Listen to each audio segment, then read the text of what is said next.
Hidup Marcia seharusnya sudah lengkap dengan kehadiran 3 orang putri. Deborah 12 tahun, Victoria 11 tahun, dan Melissa 5 tahun.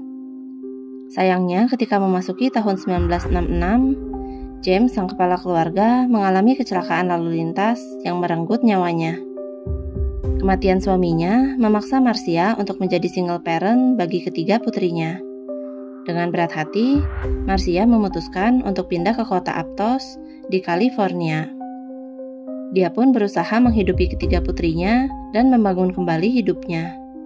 Sampai 3 tahun kemudian, tepatnya memasuki tahun 1969, Marcia mendapatkan kejutan pahit untuk yang kedua kalinya.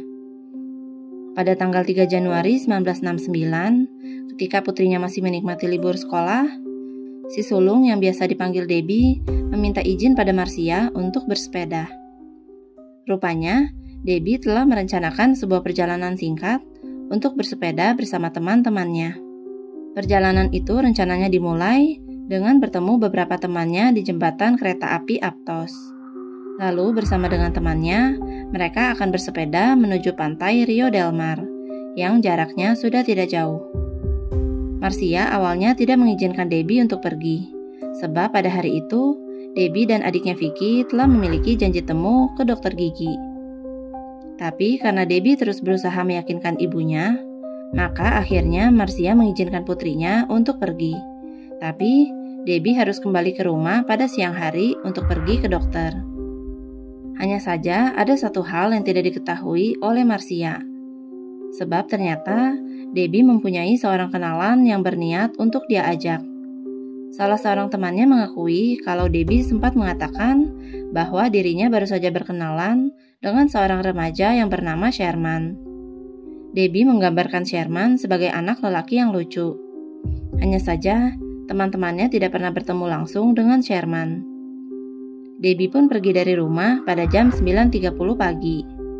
Lalu pada siang harinya, Marcia yang baru saja sampai di rumah setelah membawa Vicky ke dokter gigi mendapati kalau Debbie masih belum pulang. Tak lama berselang, telepon di rumahnya berdering. Ketika Marcia menjawab teleponnya, suara seorang remaja lelaki mengatakan padanya kalau mereka telah menahan Debbie dan meminta uang tebusan sebesar $500. Pada saat itu, Marcia masih berpikir positif dan menduga kalau telepon itu hanya telepon iseng. Marcia pun menutup teleponnya tanpa berpikir apa-apa.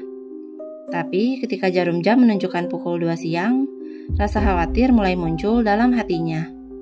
Marcia memutuskan untuk mencari Debbie di jalur yang anaknya ceritakan. Tapi sesampainya di pantai, Marcia hanya melihat teman-teman Debbie. Ketika ditanyakan, mereka terakhir kali melihat Debbie pada jam 11 siang. Marcia segera menyadari kalau putrinya telah menghilang. Dia pun menghubungi polisi dan pencarian segera dilakukan. Ketika penyelidik mewawancarai semua orang yang mengenal Debbie, didapatkan informasi kalau pada hari itu Debbie berencana untuk naik motor bersama dengan Sherman dan kedua adik perempuan Sherman. Tapi setelah pencarian kesana kemari, tidak ditemukan remaja pria yang bernama Sherman maupun dua adik perempuannya. Telepon permintaan uang tebusan yang ditelusuri oleh penyelidik pun tidak membuahkan hasil. Dengan penuh harap, Marcia tetap menunggu kepulangan putrinya sampai 3 bulan kemudian. Pada tanggal 8 Maret 1969, seorang anak lelaki yang sedang bermain airsoft gun di sebuah area hutan yang berjarak hanya 91 meter dari jembatan kereta api Aptos menemukan jasad anak perempuan yang sudah membusuk. Pihak forensik sampai harus memakai catatan gigi untuk mengidentifikasi jasad tersebut. Hasilnya dikonfirmasi kalau jasad itu merupakan Debbie. Ketika ditemukan, Debbie masih memakai pakaian lengkap seperti saat terakhir kali dia pergi. Hanya saja pakaiannya berantakan dan celana-nya digunakan untuk mencarinya. Tangan dan mulutnya juga dalam keadaan dilakban. Tapi karena jasad Debbie sudah sangat membusuk, maka tidak dapat dipastikan apakah Debbie telah mengalami kekerasan seksual. Sayangnya setelah penemuan jasad Debbie, penyelidik tidak dapat menemukan bukti lain yang dapat dijadikan petunjuk. Sehingga kasus Debbie segera menjadi kasus dingin yang tidak terpecahkan. Marcia dan kedua adik Debbie berusaha menerima kenyataan dan tetap melanjutkan hidup. Tapi, ketika semua dirasa mulai baik-baik saja, hal pahit kembali menyambar kehidupan Marcia. Memasuki tahun 2001, lagi-lagi Marcia harus dihadapkan dengan kehilangan putrinya yang kedua. Vicky yang kini telah berusia 44 tahun, tiba-tiba hilang kontak dengan Marcia sejak Desember 2001. Pada saat itu, Vicky yang baru saja berpisah dengan kekasihnya diminta untuk menjaga anjing mantannya karena mantan kekasihnya akan pergi keluar kota untuk merayakan Natal. Vicky pun pergi dan tidak pernah terdengar lagi kabarnya. Pada bulan Januari, Marcia mendatangi kediaman mantan kekasih Vicky untuk menanyakan kabar putrinya. Tapi mantan kekasihnya mengatakan kalau Vicky memutuskan untuk merayakan tahun baru di San Francisco. Marcia pun mengecek rumah Vicky dan mendapati kalau dompet Vicky ada di rumahnya, beserta dengan semua uang dan kartu identitasnya. Marcia segera melaporkan kehilangan Vicky pada pihak berwajib.